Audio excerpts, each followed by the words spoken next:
आज हम लोग पढ़ेंगे बायोलॉजिकल क्लासिफिकेशन। ठीक है, तो हम लोग जानते हैं कि बहुत सारे प्लांट्स एनिमल्स पाया जाता है अर्थ में, उसको क्लासिफाई करना ज़रूरी होता है। क्लासिफाई करने से उसको स्टडी करने में हेल्प होता है, उसके बारे में आइडेंटिफिकेशन, नोमेनक्लेचर, ये सब से हमको टैक्सोनॉमी का स्टडी करने से हमको पता चलता है एक एक प्लांट्स के बारे में। ठीक है, उसके लिए क्लासिफिकेशन बहुत ज़रूरी है, क्योंकि इतने सारे प्लांट्स एनिमल्स को क्लासिफाई नहीं करने से उसके बारे में जानने के लिए नहीं हो पाएगा। ठीक है, तो सबसे पहले एरिस्टोटल जो है ग्रीक पॉलिटिकल फिलोसोफर थे। ठीक है, एरिस्टोटल को बोला जाता है father of biology, father of zoology. ठीक है, फादर ऑफ बायोलॉजी भी बोलते हैं, फादर ऑफ जूलॉजी भी बोलते हैं एरिस्टोटल को, क्योंकि सबसे पहले क्लासिफिकेशन जो है लिविंग ऑर्गेनिज्म का एरिस्टोटल किए थे, जो कि ग्रीक पॉलिटिकल फिलोसोफर है। ठीक है, एरिस्टोटल सबसे पहले एक दो मॉर्फोलॉजिकल कैरेक्टर को देखते हुए, जैसे बहुत सारे पूरे लिविंग ऑर्गेनिज्म हैं, प्लांट्स एनिमल सब है, मॉर्फोलॉजिकल सिमिलरिटीज़ मतलब बाहर से देखने में कैसा है, उसको देखते हुए सबसे पहले प्लांट्स को 3 ग्रुप में डिवाइड किए और एनिमल्स को 2 ग्रुप में डिवाइड किए। ठीक है, प्लांट्स को हार्ब, सर्ब और ट्री 3 ग्रुप में डिवाइड किए। हार्ब मतलब छोटा प्लांट्स, मीडियम प्लांट सर्ब, और बहुत बड़ा ट्री जो होता है और ट्री। ठीक है, हार्ब, सर्ब और ट्री 3 भागों में प्लांट्स को डिवाइड किए, और एनिमल को डिवाइड किए 2 भागों में। ठीक है, बहुत सारे एनिमल्स ऐसा होता है जिसमें रेड ब्लड नहीं पाया जाता, ऐसे ज़्यादातर इंसेक्ट ऐसा होता है कि रेड ब्लड नहीं पाया जाता, उनको रखे एनाइमा, उनका ग्रुप डिवाइड किए एनाइमा, और जिसमें रेड ब्लड पाया जाता है उसको इनाइमा। ठीक है, एनिमल्स को 2 भागों में बांटे, इनाइमा और एनाइमा। रेड ब्लड प्रेजेंट इनाइमा और एनाइमा रेड ब्लड एब्सेंट। ठीक है, और प्लांट्स को 3 भागों में, हार्ब, सर्ब, ट्री। हार्ब मतलब छोटा प्लांट्स, मीडियम प्लांट्स और बड़ा प्लांट्स। मॉर्फोलॉजिकल कैरेक्टर को देखते हुए प्लांट्स को 3 भागों में बांटे, एनिमल्स को 2 भागों में। एरिस्टोटल सबसे पहले, तो इसीलिए इसको बोला जाता है father of biology, father of zoology. ठीक है, इसके बाद थ्रियोफर्स्टस जो है सबसे पहले प्लांट किंगडम का क्लासिफिकेशन किए थे। ठीक है, प्लांट किंगडम का क्लासिफिकेशन सबसे पहले किए थे थ्रियोफर्स्टस को बोला जाता है father of ancient plant taxonomy, father of ancient plant taxonomy, father of botany. ठीक है, फादर ऑफ बॉटनी भी बोलते हैं, father of ancient plant taxonomy भी बोलते हैं। तो थ्रियोफर्स्टस जो है 3 बुक लिखे थे, Historia Plantarum, causes of plants, inquiry into plants. ठीक है, हिस्टोरिया प्लांटेरम सबसे पहला बॉटनी का बुक है। ठीक है, बॉटनी का सबसे फर्स्ट बुक होता है हिस्टोरिया प्लांटेरम, जो लिखे थे थ्रियोफर्स्टस। इस बुक में 480 प्लांट्स का क्लासिफिकेशन किया गया है, 480 प्लांट्स का क्लासिफिकेशन किया गया है उनके हैबिटेट के बेस पर। हैबिटेट मतलब आवास, किस टाइप की जगह में कौन सा प्लांट्स पाया जाता है, इसके बेस पर 480 प्लांट्स को डिवाइड किए थे। ठीक है, तो थ्रियोफर्स्टस जो है प्लांट्स को 4 भागों में बांटे थे, 4 ग्रुप में बांटे थे, हार्ब, सर्ब, अंडर सर्ब और ट्री। ठीक है, एरिस्टोटल 3 भागों में बांटे थे, हार्ब, सर्ब, ट्री। इसने और एक ग्रुप बढ़ा दिए। हार्ब सबसे छोटा प्लांट्स होता है, सर्ब मीडियम साइज का प्लांट होता है, अंडर सर्ब मतलब हार्ब से बड़ा एक ग्रुप किए, और ट्री। ठीक है, 4 ग्रुप में बांटे। और थ्रियोफर्स्टस ने ही एनुअल, बाइनियल और पेरिनियल ये 3 टर्म दिए थे। एनुअल मतलब 1 वर्षीय, बाइनियल मतलब 2 वर्षीय और पेरिनियल मतलब बहुवर्षीय। ठीक है, तीनों टर्म जो है थ्रियोफर्स्टस ने सबसे पहले दिए थे, और थ्रियोफर्स्टस प्लांट्स किंगडम को 4 ग्रुपों में डिवाइड किए, हार्ब, सर्ब, अंडर सर्ब और ट्री। ठीक है, अब हम देखेंगे Carolus Linnaeus. Carolus Linnaeus 2 kingdom system of classification बनाए थे। ठीक है, 2 किंगडम सिस्टम ऑफ क्लासिफिकेशन। तो कैरोलस लीनियस जो है स्वीडिश नेचुरलिस्ट थे, स्वीडन के रहने वाले नेचुरलिस्ट थे। इनको बोला जाता है founder of modern taxonomy, father of plant taxonomy, father of animal taxonomy. ठीक है, founder of modern taxonomy, father of plant taxonomy, father of animal taxonomy, ये तीनों जो है कैरोलस लिनियस साइंटिस्ट के बारे में बोला जाता है। ठीक है। Father of taxonomy in India, India में टैक्सोनॉमी सबसे पहले टैक्सोनॉमी के बारे में बताए थे फादर सॉन्ट पॉयस। ठीक है। तो कैरोलस लिनियस जो है 2 किंगडम क्लासिफिकेशन बनाए थे। इसने पूरे जितने भी ऑर्गेनिजम्स होते हैं उसको 2 भागों में बांटे थे, प्लांट और एनिमलिया। प्लांट्स को 1 भागों में बांट दिए, एनिमल को 1 भागों में बांट दिए। ठीक है। इसलिए 2 भागों में पूरे लिविंग ऑर्गेनिज्म को बांटे थे, इसलिए इस सिस्टम ऑफ क्लासिफिकेशन को बोला जाता है 2 किंगडम सिस्टम ऑफ क्लासिफिकेशन।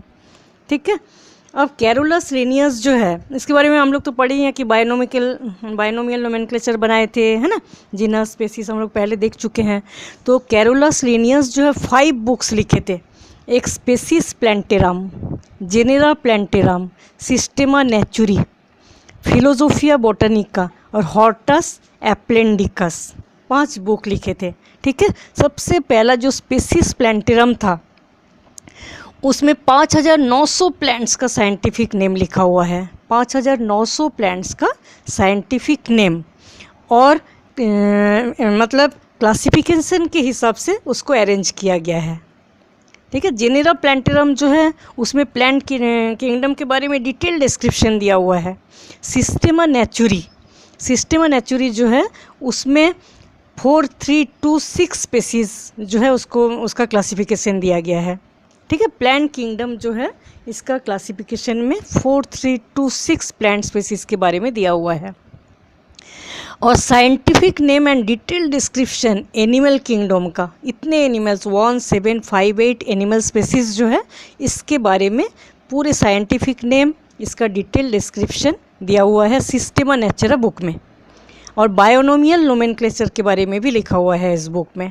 ठीक है। सिस्टेमा नेचुरा जो है क्लासिफिकेशन ऑफ प्लांट किंगडम दिया हुआ है, इतने प्लांट्स के बारे में दिया हुआ है, scientific name and detail description animal kingdom दिया हुआ है, इतने एनिमल्स के बारे में, और बायोनोमियल नोमेनक्लेचर के बारे में लिखा हुआ है। ठीक है। फिलोसोफिया बोटानिका, इसमें नोमेनक्लेचर के प्रिंसिपल के बारे में दिया है। ठीक है। प्लांट्स एनिमल्स का जो नामकरण किया गया है उसके प्रिंसिपल के बारे में लिखा हुआ है फिलोसोफिया बोटनिका में। और एक बुक है हॉर्टस एप्लेंडिकस। ठीक है। इसने लिविंग ऑर्गेनिज्म को क्लासीफाई किए हैं न्यूट्रिशन एंड मोबिलिटी। ठीक है। मतलब लोकोमोशन कैसा होता है और न्यूट्रिशन किस टाइप का होता है, ऑटोट्रोपिक होता है कि हेट्रोट्रोपिक, इसके बेस पर इसको क्लासीफाई किए थे। ठीक है। और स्टेमेन एंड कार्पेल, प्लांट्स में जो फ्लावर होता है उस फ्लावर के स्टेमेन कैसा होता है सब प्लांट्स में, कार्पेल कैसा है, उस हिसाब से इसको क्लासीफाई किए थे। ठीक है। स्टेमेन एंड कार्पेल हम लोग जानते हैं एंड्रोसियम गाइनोसियम दोनों सेक्स ऑर्गेन्स है फ्लावर में, इसीलिए इसके जो क्लासिफिकेशन होता है इसको बोला जाता है सेक्सुअल क्लासिफिकेशन। ठीक है। प्लांट किंगडम जो होता है इसको 24 क्लासेस में बांटे थे लिनियस, कैरोलस लिनियस ने। ठीक है। 24 क्लासेस में बांटे थे, उसमें 23 क्लास जो था वो फ्लावरिंग प्लांट्स के बारे में था और 1 क्लास था नॉन फ्लावरिंग प्लांट्स के बारे में। ठीक है। तो ये सिस्टम ऑफ क्लासिफिकेशन बहुत ही सिंपल है, बस 2 भागों में बांटे, एक प्लांट्स एक एनिमल्स, है ना। और प्लांट्स को 24 क्लास में बांटे, प्लांट्स का जो ग्रुप होता है उसको 24 क्लास में बांटे। तो इसमें क्या है, फाइलोजेनेटिक बिल्कुल नहीं दिखता।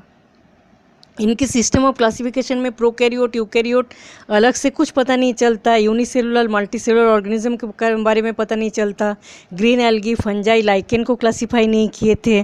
ठीक है। तो इसका जो क्लासिफिकेशन होता है 1-2 morphological character, habit and habitat के बेस पर इसको क्लासीफाई किया गया है। ठीक है। इसमें कोई फाइलोजेनेटिक रिलेशन के बारे में भी पता नहीं चला।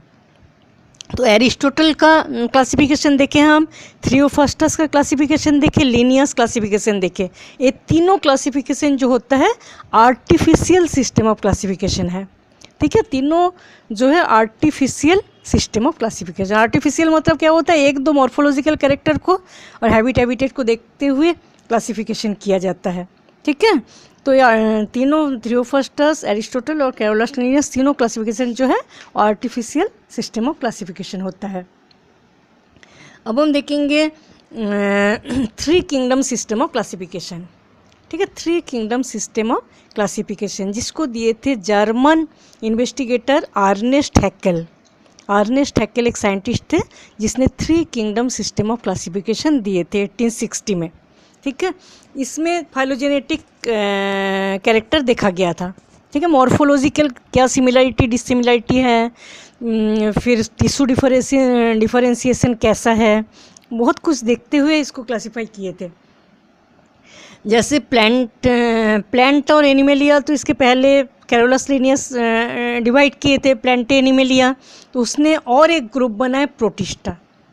ठीक है, उसने देखे कि प्रोटोजोआ, फंजाई, बैक्टीरिया, बहुत सारे माइक्रो ऑर्गेनिज्म होता है जिसको प्लांट्स में भी नहीं रखना चाहिए और एनिमल्स में भी नहीं रखना चाहिए, इसलिए एक नया ग्रुप बनाए प्रोटिस्टा, जिसके अंडर में प्रोटोजोआ, फंजाई, बैक्टीरिया, बहुत सारे माइक्रो ऑर्गेनिज्म को रखे थे। ठीक है, अर्नेस्ट हैकेल, इस सिस्टम को क्या बोला जाता है? 3 किंगडम सिस्टम ऑफ क्लासिफिकेशन। ठीक है, इसमें फाइलोजेनेटिकली देखा गया, मतलब इवोल्यूशन के बेसिस में भी रखा गया, टिश्यू डिफरेंशिएशन के बेसिस में भी, और मॉर्फोलॉजिकल कैरेक्टर देख के भी, प्लांटे, प्रोटिस्टा और एनिमेलिया। ठीक है, तो यहाँ भी प्रोकैरियोट, यूकैरियोट सबको एक साथ रख दिया गया। ठीक है, और बैक्टीरिया, फंजाई सबको एक साथ रख दिया गया। इसमें ये मतलब थोड़ा सा अलग था, सुधारने की ज़रूरत था। ठीक है, तो अब है 4 किंगडम सिस्टम ऑफ क्लासिफिकेशन। इसके बाद हर्बर्ट एफ कोपलैंड 1956 में 4 किंगडम क्लासिफिकेशन बनाए। ठीक है, उसने ऐसा देखे कि ये जो प्रोटिस्टा होता है, ठीक है, इलेक्ट्रॉन माइक्रोस्कोप से जब स्टडी करते हैं प्रोटिस्टा के अंडर में जितने ऑर्गेनिज्म आते हैं, तब देखिए कि बहुत सारे इसमें ऐसा ऑर्गेनिज्म होता है जिसमें न्यूक्लियस क्लियर नहीं रहता, न्यूक्लियोलस नहीं रहता, सेल ऑर्गेनेल्स भी बिल्कुल नहीं है। तो उसने क्या किया, प्रोटिस्टा को 2 भागों में बांट दिए, एक मोनेरा, एक प्रोटिस्टा। ठीक है, एक नया ग्रुप बनाए Monera. 4 kingdom system of classification 1956 में एफ कोपलैंड, ठीक है, हर्बर्ट एफ कोपलैंड ने दिए थे। उसने क्या किए, एक नया ग्रुप बनाए मोनेरा, जिसमें पूरे प्रोकैरियोटिक ऑर्गेनिज्म को रखा गया। ठीक है, प्रोकैरियोटिक ऑर्गेनिज्म जो है उसमें न्यूक्लियर मेम्ब्रेन क्लियर नहीं रहता, न्यूक्लियोलस नहीं रहता, सेल ऑर्गेनेल्स नहीं पाया जाता, ऐसे पूरे माइक्रो ऑर्गेनिज्म को इससे प्रोटिस्टा से अलग करके एक नया ग्रुप बनाए मोनेरा। ठीक है, इसलिए 4 किंगडम सिस्टम इसलिए बोला जाता है, 4 ग्रुप हो गया। प्लांटे एनिमेलिया तो पहले से ही था, प्रोटिस्टा बनाए थे 3 किंगडम सिस्टम में अर्नेस्ट हैकेल, और मोनेरा एक बढ़ गया, Monera, protista, Plantae, animalia, 4 group बन गया। ठीक है, इसलिए 4 किंगडम क्लासिफिकेशन बोला जाता है। इसके बाद हम लोग देखेंगे बेंथम एंड हुकर क्लासिफिकेशन। इसको बोला जाता है biggest natural formal classification. Natural classification है और सबसे बड़ा biggest natural formal classification of Spermatophyta. Spermatophyta मतलब जिस प्लांट्स में सीड्स बनता है, ठीक है, फ्लावर एंड सीड्स बनता है, उसको बोलेंगे हम स्पर्मेटोफाइटा। तो biggest natural formal classification of Spermatophyta किसने बनाए थे? Bentham and Hooker classification. George Bentham, sir Joseph Hooker, ये दोनों साइंटिस्ट एक साथ मिलके इस क्लासिफिकेशन को बनाए थे और पब्लिश किए थे एक 3 वॉल्यूम वाले बुक जेनेरा प्लांटेरम, 3 वॉल्यूम वाले बुक्स में इसको पब्लिश किए थे। ठीक है, बहुत बड़ा क्लासिफिकेशन है। इन लोग दोनों रॉयल बॉटनिकल गार्डन इंग्लैंड में क्यूरेटर थे। ठीक है, रॉयल बॉटनिकल गार्डन इंग्लैंड में ये दोनों बेंथम एंड हुकर दोनों साइंटिस्ट क्यूरेटर थे। इनके क्लासिफिकेशन बहुत ही सिंपल है, एकदम नेचुरल सिमिलरिटी डिसिमिलरिटी को देखते हुए बनाया गया है।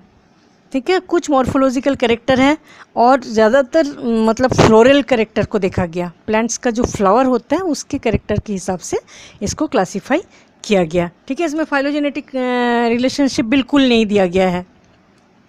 इसने सीड प्लांट्स को 97205 स्पेसीज में, स्पर्मेटोफाइटा मतलब सीड बियरिंग प्लांट, ठीक है, जिस प्लांट्स में सीड्स होता है ऐसे प्लांट्स को 97205 स्पेसीज, 7569 जेनेरा और 202 ऑर्डर में डिवाइड किए। ठीक है, और सीड्स प्लांट्स को सबसे पहले उसने क्या किए, 3 भागों में डिवाइड किए। डिवीजन स्पर्मेटोफाइटा मतलब सीड बियरिंग प्लांट्स, इसको 3 भागों में डिवाइड किए। Dicotyledons, gymnosperm, मोनोकोटिलिडन्स। ठीक है, डाइकोटिलिडन जानते हैं हम लोग, जो 2 कोटिलिडन पाए जाते हैं, जिसमें मोनोकोटिलिडन्स में 1 ही कोटिलिडन पाया जाता है और बीच में जिम्नोस्पर्म को रखे थे इसने। ठीक है, तो सबसे पहले जो स्पर्मेटोफाइटा होता है, जो सीड बियरिंग प्लांट्स वाला ग्रुप होता है, उसको 3 भागों में बांटे, डाइकोटिलिडन्स, जिम्नोस्पर्म और मोनोकोटिलिडन्स। डाइकोटिलिडन्स में 165 फैमिली रखे हैं और जिम्नोस्पर्म में 3 फैमिली, मोनोकोटिलिडन्स में 34 फैमिली। ठीक है, अब हम देखेंगे डाइकोटिलिडन्स जो है इसको 3 भागों में बांटे। ठीक है, 3 सब क्लास, पॉलीपेटेली, गेमोपेटेली और मोनोक्लेमाइडी।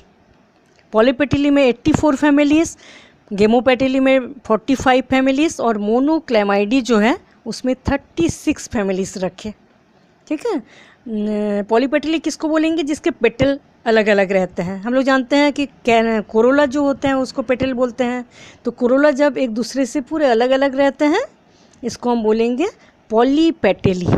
ठीक है, गेमोपेटेली, यूनाइटेड पेटल्स, जब जुड़ा हुआ कोरोला रहता है, जैसे धतूरा में हम लोग देखे हैं कि पूरे ट्यूब इस टाइप का जुड़ा हुआ रहता है कोरोला, तो उसको उस टाइप के जो जितने भी प्लांट्स होते हैं उसको गेमोपेटेली में रखा गया। मोनोक्लेमाइडी और इनकॉम्प्लीटी, मोनोक्लेमाइडी को उस ग्रुप में रखा गया जिसमें पेटल ही नहीं रहता। बहुत सारे फ्लावर ऐसा रहता है जिसमें पेटल ही नहीं पाया जाता। कैलिक्स कोरोला दोनों ऐसा रहता है, देख के पता नहीं चलता कि कौन सा कैलिक्स है कौन सा कोरोला। ठीक है, इस टाइप के जितने भी फ्लावर था उसको मोनोक्लेमाइडो में रख दिया। और इनकॉम्प्लीटी, और जिम्नोस्पर्म को 3 फैमिली में डिवाइड किए, निटेल्स, साइकेडेल्स, कोनिफेरल्स। ठीक है, और मोनोकोटिलिडन्स जो है 34 फैमिलीज में डाले। तो इसमें क्या है, बहुत ही सिंपल क्लासिफिकेशन है, बहुत सिंपल तरीके, बहुत अच्छे से क्लासिफाई किया गया और बहुत सिंपल तरीके से। इसलिए वर्ल्ड में जितने भी हार्बेरियम कलेक्शन वाले म्यूज़ियम हैं उसमें हार्बेरियम को जो कलेक्ट किया गया है, अरेंज किया गया है, वो Bentham and Hooker classification system में ही किया गया, क्योंकि बहुत सिंपल क्लासिफिकेशन है। ठीक है, ज़्यादातर वर्ल्ड के हार्बेरियम जहाँ कलेक्ट रहते हैं वहाँ इस क्लासिफिकेशन के हिसाब से ही दिया गया। ठीक है, सबसे पहले स्पर्मेटोफाइटा को 3 भागों में बांटा गया, डाइकोटिलिडन्स, जिम्नोस्पर्म, मोनोकोटिलिडन। ठीक है, फिर डाइकोटिलिडन्स को 3 भागों में, पॉलीपेटली, गेमोपेटली, मोनोक्लेमाइडी। जिम्नोस्पर्म को निटेल्स, साइकेडेल्स, कोनिफेरल्स। ठीक है, अब देखो इसमें भी बहुत ही अच्छा क्लासिफिकेशन है, लेकिन नेचुरल क्लासिफिकेशन है, ऊपर से देख के प्लांट्स को क्लासिफाई किया गया, फाइलोजेनेटिक बिल्कुल नहीं है।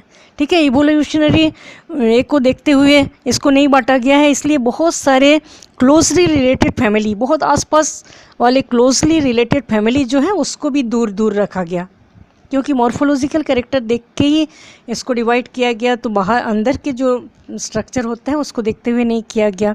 ये है एक डिमेरिट्स। और दूसरा सबसे बड़ा डिमेरिट्स क्या है, जिम्नोस्पर्म को बीच में रखा गया। डाइकोट्स एंजियोस्पर्म में आता है, मोनोकोट एंजियोस्पर्म में आता है, जिम्नोस्पर्म को बीच में रखे। लेकिन हम लोग जानते हैं कि जिम्नोस्पर्म जो है एंजियोस्पर्म से थोड़ा सा प्रिमिटिव है। ठीक है, थोड़ा सा लोअर प्लांट्स है, इसमें बहुत कुछ चीज़ें नहीं रहता जो कि एंजियोस्पर्म में रहता है, इसलिए जिम्नोस्पर्म को जो बीच में रख दिए ये इसका बहुत बड़ा ड्रॉबैक है। ठीक है, डिमेरिट्स है। अब हम देखेंगे आइक्लर क्लासिफिकेशन। ठीक है, अगस्ट विलियम आइक्लर जर्मन बॉटनिस्ट थे। 1883 में आइक्लर जो एक क्लासिफिकेशन दिए थे प्लांट किंगडम का। ठीक है, इनका क्लासिफिकेशन प्लांट किंगडम का था। इसका जो क्लासिफिकेशन है इसको बोला जाता है फर्स्ट फाइलोजेनेटिक और evolutionary system of classification of plant kingdom. ठीक है, पहला फाइलोजेनेटिक का मतलब क्या होता है, इवोल्यूशनरी हिस्ट्री, बहुत सारे प्लांट्स का इवोल्यूशनरी हिस्ट्री, पहले किस टाइप का प्लांट्स होता था, बाद में कैसा उससे डेवलप हुआ, प्रिमिटिव से धीरे धीरे एडवांस की ओर जाना कैरेक्टर। ठीक है, इवोल्यूशनरी हिस्ट्री को देखते हुए प्लांट्स का क्लासिफिकेशन सबसे पहले आइक्लर ने किए थे, तो बोला जाता है फर्स्ट फाइलोजेनेटिक और evolutionary system of classification of plant kingdom. ठीक है, इसने प्लांट्स किंगडम को 4 भागों में बांटे। सबसे पहले प्लांट किंगडम को 2 भागों में बांटे, क्रिप्टोगैमिया और फेनेरोगैमिया। ठीक है, क्रिप्टोगैमिया का मतलब क्या होता है, बहुत सारे प्लांट्स ऐसा होता है जैसे एल्गी, फंजाई, ब्रायोफाइटा, टेरिडोफाइटा, इसमें क्या होता है, फ्लावर नहीं पाया जाता। ठीक है, रिप्रोडक्टिव ऑर्गेन्स जो होता है विजिबल नहीं और नॉट विजिबल, दिखाई नहीं देता, छिपा हुआ रहता है, इसलिए इसको बोला जाता है क्रिप्टोगैमिया। और बहुत सारे प्लांट्स ऐसा रहता है जिसमें फ्लावर पाया जाता है, उसको रखा गया फेनेरोगैमिया। ठीक है, दो भागों में बांटा है, एक क्रिप्टोगैमिया नॉन फ्लावरिंग प्लांट्स और दूसरा फेनेरोगैमिया फ्लावरिंग प्लांट्स। ठीक है, अब क्रिप्टोगैमिया जो नॉन फ्लावरिंग प्लांट्स होता है उसको 3 भागों में बांटे, थैलोफाइटा, ब्रायोफाइटा, टेरिडोफाइटा। तीनों में फ्लावर नहीं होता। ठीक है, थैलोफाइटा के अंडर में एल्गी और फंजाई को रखा गया, ब्रायोफाइटा में लिवरवॉर्ट, मॉसेस को, टेरिडोफाइटा जो है उसमें फर्न, इक्विसिटम, क्लब मॉसेस, ये सब चीज़ों को रखा गया। और 4 भागों में बांटे, थैलोफाइटा, ब्रायोफाइटा, टेरिडोफाइटा। और फ्लावरिंग प्लांट्स में क्या है, स्पर्मेटोफाइटा। स्पर्मेटोफाइटा मतलब सीड वाले प्लांट्स जिसमें फ्लावर होता है। ठीक है, फेनेरोगैम्स में आता है। और ये तीनों क्रिप्टोगैम्स में, थैलोफाइटा, ब्रायोफाइटा, टेरिडोफाइटा, तीनों क्रिप्टोगैम्स, फ्लावर एब्सेंट। फेनेरोगैमे में कितने क्या आता है, स्पर्मेटोफाइटा। अब स्पर्मेटोफाइटा जो होता है इसको 2 भागों में बांटे, जिम्नोस्पर्म, एंजियोस्पर्म। दोनों में फ्लावर होता है, फ्लावर लाइक स्ट्रक्चर जिम्नोस्पर्म में पाया जाता है और नेकेड सीड प्रेजेंट रहते हैं, हम लोग जानते हैं, है ना। एंजियोस्पर्म जो है इसमें रियल फ्लावर रहता है। ये दोनों भागों में इसको बांटा गया। अब एंजियोस्पर्म जो होते हैं उसको 2 भागों में बांटे, मोनोकॉट और डायकॉट, मोनोकोटिलेडन और डायकोटिलेडेंस। ठीक है, ये सिस्टम ऑफ क्लासिफिकेशन जो है इसको फाइलोजेनेटिकली कैरेक्टर को देखते हुए बनाया गया है, इसलिए फर्स्ट फाइलोजेनेटिक क्लासिफिकेशन बोला जाता है। ठीक है, सबसे पहले प्लांट किंगडम को 2 भागों में बांटे, क्रिप्टोगैमिया, फेनेरोगैमिया। क्रिप्टोगैमिया मतलब इसमें फ्लावर एब्सेंट रहता है, फेनेरोगैमिया मतलब फ्लावर प्रेजेंट। ठीक है, फ्लावर एब्सेंट को 3 भागों में बांटा गया, थैलोफाइटा, ब्रायोफाइटा, टेरिडोफाइटा। थैलोफाइटा में एल्गी फंजाई को रखा गया, थैलोइड प्लांट बॉडी इसमें। ब्रायोफाइटा जो है इसमें लिवरवॉर्ट, मॉसेस को रखा गया। टेरिडोफाइटा में इक्विसिटम, लाइकोपोडियम, सिलेजिनेला, ये सबको रखा गया। ठीक है, और फ्लावरिंग प्लांट्स जो है इसको बोलेंगे स्पर्मेटोफाइटा, जिसमें सीड्स होता है। ठीक है, इसमें जिम्नोस्पर्म, एंजियोस्पर्म 2 भागों में बांटे, फिर एंजियोस्पर्म को 2 भागों में बांटे, मोनोकॉट, डायकॉट। ठीक है, मोनोकोटिलिडेंस और डायकोटिलिडेन। अब ये था फर्स्ट फाइलोजेनेटिक क्लासिफिकेशन। अब हम देखेंगे biggest phylogenetic classification of plant kingdom. ठीक है, बिगेस्ट सबसे बड़ा फाइलोजेनेटिक क्लासिफिकेशन कौन बनाए थे, ओसवाल्ड टिप्पो। 1942 में ओसवाल्ड टिप्पो मॉडर्न क्लासिफिकेशन दिए थे, जिसको बोला जाता है biggest phylogenetic classification of plant kingdom. ठीक है, ये पूरे प्लांट किंगडम को सबसे पहले 2 भागों में बांटे थे, किसके बेस पर, एम्ब्रियो के बेस पर। बहुत सारे प्लांट्स ऐसा था जिसमें एम्ब्रियो प्रेजेंट नहीं था, बहुत सारे प्लांट्स ऐसा था जिसमें एम्ब्रियो प्रेजेंट था। ठीक है, तो इसने सबसे पहले प्लांट किंगडम को 2 भागों में बांटे, थैलोफाइटा और एम्ब्रियोफाइटा। ठीक है, थैलोफाइटा जो है इसमें एम्ब्रियो पाया नहीं जाता और एम्ब्रियोफाइटा जो इसमें फ्लावर में एम्ब्रियो पाया जाता है। अब एम्ब्रियोफाइटा को 2 भागों में बांटे, एट्रैकियोफाइटा और ट्रैकियोफाइटा। ठीक है, वस्कुलर टिश्यू के बेस पर, हम लोग जानते हैं वस्कुलर टिश्यू किसको बोलते हैं, जाइलेम, फ्लोएम, कैम्बियम। ठीक है, इसके बेस पर फिर एम्ब्रियोफाइटा को 2 भागों में बांट दिए। एक है एट्रैकियोफाइटा जिसमें वस्कुलर टिश्यू एब्सेंट रहता है, और ट्रैकियोफाइटा जिसमें वस्कुलर टिश्यू प्रेजेंट रहता है। इसके बाद फिर डिवाइड किए इसने, जो ट्रैकियोफाइटा जिसमें वस्कुलर बंडल पाया जाता है उसको फिर 2 भागों में बांटे। ठीक है, सीड्स के बेस पर, किसमें सीड्स पाया जाता है, किसमें नहीं पाया जाता है, टेरिडोफाइटा और स्पर्मेटोफाइटा। ठीक है, स्पर्मेटोफाइटा, टेरिडोफाइटा में सीड्स एब्सेंट रहता है और स्पर्मेटोफाइटा में सीड्स पाया जाता है। फिर सीड्स के बेस पर फिर 2 भागों में बांटे, जिम्नोस्पर्म, एंजियोस्पर्म। जिम्नोस्पर्म में नेकेड सीड्स पाया जाता है, एंजियोस्पर्म में ट्रू सीड्स पाया जाता है। ठीक है, फिर एंजियोस्पर्म को 2 भागों में, डायकॉट एंड मोनोकॉट। सबसे बड़ा phylogenetic classification of plant kingdom बोला जाता है ओसवाल्ड टिप्पो क्लासिफिकेशन को। ठीक है, इसने पूरे प्लांट किंगडम को 2 भागों में बांटे, थैलोफाइटा, एम्ब्रियोफाइटा। फिर एम्ब्रियो के प्रेजेंस एब्सेंस के बेस पर, इसमें एम्ब्रियो एब्सेंट, इसमें एम्ब्रियो प्रेजेंट। फिर एम्ब्रियोफाइटा को 2 भागों में बांटे, एट्रैकियोफाइटा जिसमें वस्कुलर टिश्यू नहीं पाया जाता, ट्रैकियोफाइटा वस्कुलर टिश्यू पाया जाता है। ट्रैकियोफाइटा को फिर 2 भागों में बांटे, टेरिडोफाइटा और स्पर्मेटोफाइटा। टेरिडोफाइटा में सीड्स नहीं पाया जाता, स्पर्मेटोफाइटा में सीड्स प्रेजेंट रहता है। ठीक है, फिर स्पायरेमेटोफाइटा जो है, सीड्स भी दो टाइप के होते हैं, हम लोग जानते हैं। नेकेड सीड्स पाया जाता है जिम्नोस्पर्म, और ट्रू सीड्स पाया जाता है एंजियोस्पर्म। फिर एंजियोस्पर्म को दो भागों में बांटे, डाइकोटिलिडेंस और मोनोकोटिलिडेंस। ये था biggest phylogenetic classification of plant kingdom. इसको दिए थे 1942 में Oswald टिप्पो। Modern classification of plant kingdom भी बोलते हैं इसको। ठीक है, कर्ल मेंज क्लासिफिकेशन देखेंगे हम लोग। कर्ल मेंज क्लासिफिकेशन जो होता है, biggest and natural classification of Spermatophyta बोला जाता है इसको। Biggest and natural classification of Spermatophyta. इसने क्या किए थे, टैक्सोनॉमी में सीरोलॉजी को लेते हुए, पूरे फाइलोजेनेटिक है ये। ठीक है, क्योंकि सीरोलॉजी को देखते हुए किया गया था। इसने ऐसा बोले कि प्लांट्स में जो प्रोटीन पाया जाता है, एक एक सेल के अंदर जो प्रोटीन पाया जाता है, जो एक ही टाइप के प्रोटीन पाया जाता है जो प्लांट्स में, वो प्लांट्स बहुत क्लोज होता है फाइलोजेनेटिकली, मतलब इवोल्यूशनरी सिमिलर होता है, ऐसा माना जाता है। ठीक है, फाइलोजेनेटिक रिलेशनशिप में बोले कि क्लोज रिलेटिव प्लांट्स वही होता है जिसके सेल के अंदर प्रोटीन सेम टाइप का पाया जाता है। ठीक है, तो इसमें एनिमल सीरम के बेस पर भी इसको क्लासिफाई किए थे। ठीक है, तो इसी सीरोलॉजी को देखते हुए उसने ऐसा माने थे कि चिंपैंजी जो होता है मैन के, ह्यूमन के बहुत क्लोजेस्ट रिलेशन होता है। ठीक है, मैन के बहुत ज़्यादा रिलेशन चिंपैंजी के से होता है, क्योंकि सीरोलॉजी दोनों का सेम होता है। ठीक है, अब हम देखेंगे एपीडी कैंडोले। एपीडी कैंडोले जो होता है, सबसे पहले वास्कुलर टिश्यू के बेस पर क्लासीफाई किए थे। ठीक है, इसका ये नेचुरल क्लासिफिकेशन होता है, ये शुरू से ही वास्कुलर टिश्यू के बेस पर क्लासीफाई किए थे। ठीक है, इसने क्या किए, नॉन वास्कुलर प्लांट्स और वास्कुलर प्लांट्स को अलग किए। ठीक है, नॉन वास्कुलर प्लांट्स जो होता है उसमें थैलोफाइटा, ब्रायोफाइटा को रखे, और वास्कुलर प्लांट्स जो होता है उसमें टेरिडोफाइटा, जिम्नोस्पर्म और एंजियोस्पर्म को रखे। ठीक है, अब हम देखेंगे R.H. व्हिटेकर। R.H. व्हिटेकर 1969 में 5 किंगडम क्लासिफिकेशन दिए थे। ठीक है, 5 किंगडम क्लासिफिकेशन कौन दिए थे, R.H. व्हिटेकर। ये जो किंगडम ऑफ क्लासिफिकेशन दिए थे, ये 5 भागों में बांटे पूरे ऑर्गेनिज्म को, लिविंग ऑर्गेनिज्म को। ठीक है, मोनेरा, प्रोटिस्टा, फंजाई, प्लांटे और एनिमेलिया। ये बहुत सारी चीज़ों को देखे थे।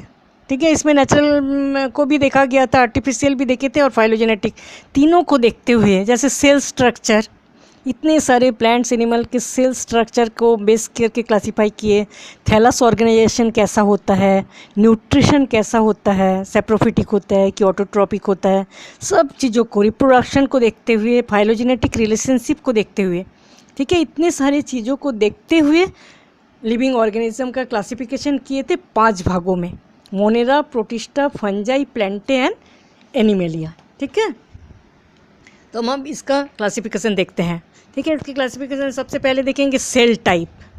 मोनेरा में ऐसे ऑर्गेनिज्म को डाला गया था जो कि प्रोकैरियोटिक होता है। ठीक है, प्रोकैरियोटिक हम लोग जानते हैं कि न्यूक्लियर मेम्ब्रेन क्लियर नहीं रहता, न्यूक्लियोलस एब्सेंट रहता है, सेल ऑर्गेनिज्म नहीं रहता, ऐसे सभी को अलग कर दिए थे मोनेरा, जिसमें bacteria, blue green algae, actinomycetes आता है। ठीक है, और एक ग्रुप बनाए थे प्रोटिस्टा। प्रोटिस्टा में यूकैरियोटिक, यूनिसेलुलर यूकैरियोटिक को रखा था। ठीक है, यूकैरियोटिक, फंजाई भी यूकैरियोटिक, प्लांटे यूकैरियोटिक, एनिमेलिया को भी यूकैरियोटिक में रखे थे। ठीक है, 5 ग्रुप बनाए थे। सेल वॉल, इसमें 5 चीज़ें देखे। ठीक है, सेल वॉल में नॉन सेलुलोसिक मोनेरा जो होता है उसमें सेलुलोज का सेल वॉल नहीं पाया जाता। ठीक है, मोनेरा में जैसे बैक्टीरिया, ब्लू ग्रीन एल्गी, इसमें ऐसा देखा गया है ज़्यादातर पॉलीसेकेराइड, एमिनो एसिड्स का सेल वॉल पाया जाता है। ठीक है, और प्रोटिस्टा में ऐसा देखा कि बहुत सारे प्रोटिस्टा के ऑर्गेनिज्म ऐसा होता है जिसमें सेल वॉल प्रेजेंट रहता है, बहुत सारे में सेल वॉल एब्सेंट रहता है। फंजाई जो है सेल वॉल प्रेजेंट रहता है लेकिन दूसरे टाइप का सेल वॉल होता है, फंगल सेलुलोज एंड काइटिन का बना हुआ सेल वॉल होता है। ठीक है, इसके जो सेल वॉल होते हैं fungal cellulose and chitin without cellulose. Simple जो सेलुलोज का सेल वॉल होता है प्लांट्स, एनिमलिया प्लांट्स में ऐसा नहीं है।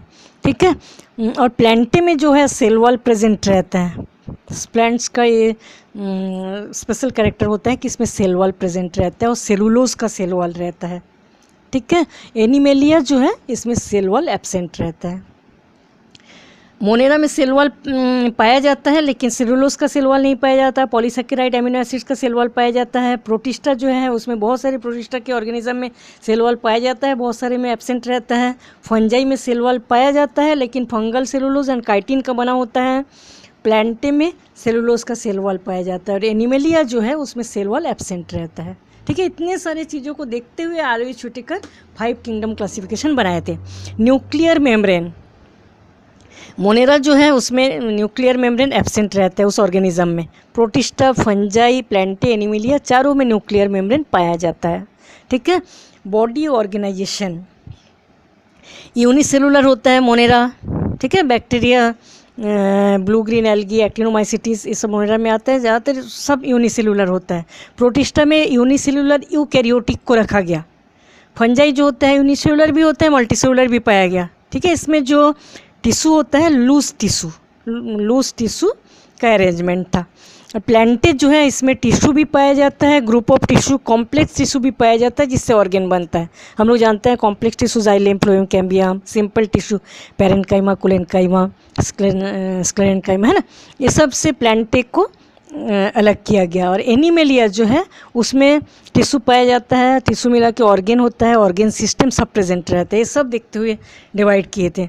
मोड ऑफ न्यूट्रिशन के बेस पर भी डिवीज़न था, ठीक है। मोनेरा में इसमें बैक्टीरिया, ब्लू ग्रीन एल्गी, एक्टिनोमाइसिट्स होते हैं, उसमें ऑटोट्रोपिक, हेटरोट्रोपिक दोनों टाइप के न्यूट्रिशन देखा गया, ठीक है। जैसे ब्लू ग्रीन एल्गी उसमें फोटोसिंथेसिस होता है इसलिए इसमें ऑटोट्रोपिक। बैक्टीरिया में ऐसा देखा गया है कि ऑटोट्रोपिक बैक्टीरिया भी होता है। केमोसिंथेटिक, केमिकल में रहने वाले उससे अब्जॉर्ब, केमोसिंथेटिक, फोटोसिंथेटिक ऐसा ऑटोट्रोपिक होता है। हेट्रोट्रोपिक में भी सैप्रोफाइटिक भी होता है, पैरासाइटिक भी होता है, ठीक है। इतने टाइप का न्यूट्रिशन इसमें पाया जाता है। प्रोटिस्टा में ऑटोट्रोपिक भी, हेट्रोट्रोपिक भी, ठीक है। प्रोटिस्टा के बहुत सारे प्रोटिस्टा के ऑर्गेनिज्म जो है फोटोसिंथेटिक, जैसे उगलीना फोटोसिंथेसिस से फूड मटेरियल बनाते हैं, और ज़्यादातर हेट्रोट्रोपिक होते हैं। पैरासाइटिक भी बहुत सारा होता है, ठीक है। फंजाई में हम लोग जानते हैं कि ऑटोट्रोपिक होता ही नहीं, पूरे हेट्रोट्रोपिक न्यूट्रिशन ही पाया जाता है। सैप्रोफाइटिक भी होता है, पैरासाइटिक भी होता है। प्लांटे जो होता है ज़्यादातर प्लांट्स जो है ऑटोट्रोपिक होता है, फोटोसिंथेसिस से अपना फूड मटेरियल बनाता है। कुछ हेट्रोट्रोपिक भी होता है, पैरासाइटिक होता है, जैसे पूरे पैरासाइटिक प्लांट कसकटा, है ना। सैप्रोफाइटिक प्लांट होता है जैसे मोनोट्रोपा। इंसेक्टिवोरस प्लांट्स होता है जैसे ड्रोसेरा, यूट्रिक्यूलेरिया, है ना। और एनिमल्स का मोड ऑफ न्यूट्रिशन कैसा, पूरी तरह से हेट्रोट्रोपिक होता है। होलोजोइक न्यूट्रिशन पाया जाता है। कुछ एनिमेलिया में देखा गया है कि सैप्रोफाइटिक न्यूट्रिशन भी पाया जाता है, ठीक है। हेट्रोट्रोपिक में जैसे हार्बीवोर आता है, बहुत सारे एनिमल जैसे काऊ, गोट, डियर। शाकाहारी जो केवल प्लांट्स के ऊपर डिपेंड रहता है। कार्निवोर्स मांसाहारी, लायन, टाइगर, फॉक्स। ओमनिवोर्स जो कि प्लांट्स एनिमल्स दोनों खाते हैं, जैसे man, fishes, frog, dog, cat, ठीक है। बहुत सारे पैरासाइटिक एनिमल भी देखा गया। पैरासाइटिक मतलब पूरी तरह से रोग फैलाते हैं। तो दोनों टाइप के पैरासाइट होते हैं एनिमल में, एक्सोपैरासाइटिक और एंडोपैरासाइट, ठीक है। एक्सोपैरासाइट किसको बोलेंगे हम लोग, जैसे मॉस्किटो, लीच, बेडबग, मतलब फूड मटेरियल को बॉडी के आउटसाइड से एब्जॉर्ब करते हैं, ठीक है। मॉस्किटो हम लोग सभी जानते हैं कि फूड मटेरियल जो है हमारे बॉडी के आउटसाइड में रहकर एब्जॉर्ब करते हैं, ऐसे लीच, बेडबग, ठीक है। इसको हम क्या बोलेंगे, एक्सोपैरासाइट। एंडोपैरासाइट मतलब शरीर के अंदर रह के शरीर के न्यूट्रिशन को एब्जॉर्ब करते हैं, ठीक है। इनसाइड द बॉडी के अंदर रह के एब्जॉर्ब करते हैं, जैसे टैपवर्म, एस्केरिस, लिवर, फ्लूक, ठीक है। इस टाइप से पांचों ग्रुप में RH व्हिटेकर में इसको बांटे। इसके जो क्लासिफिकेशन है इसको बहुत ज़्यादा माना जाता है, ज़्यादातर साइंटिस्ट इसको सही मानते हैं।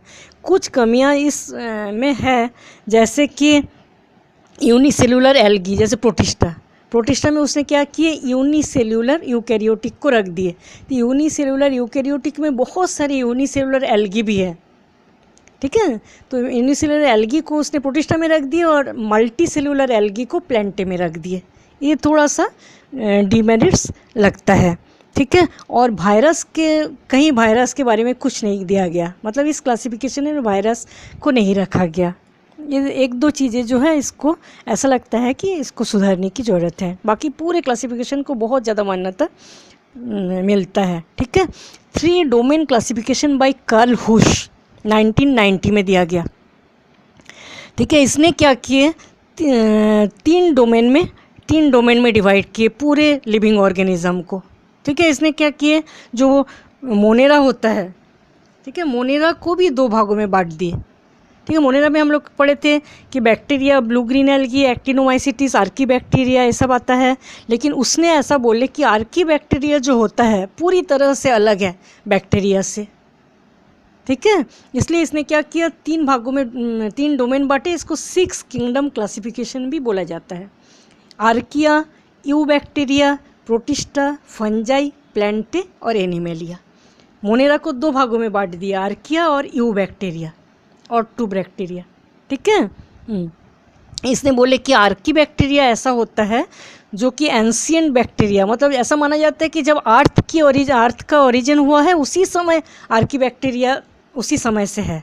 एंशिएंट बैक्टीरिया होता है, बहुत ज़्यादा प्रोकैरियोटिक होता है, इसमें न्यूक्लियर मेम्ब्रेन नहीं पाया जाता और बहुत सारे ऐसी जगह में पाया जाता है जहाँ लाइफ रह ही नहीं सकता।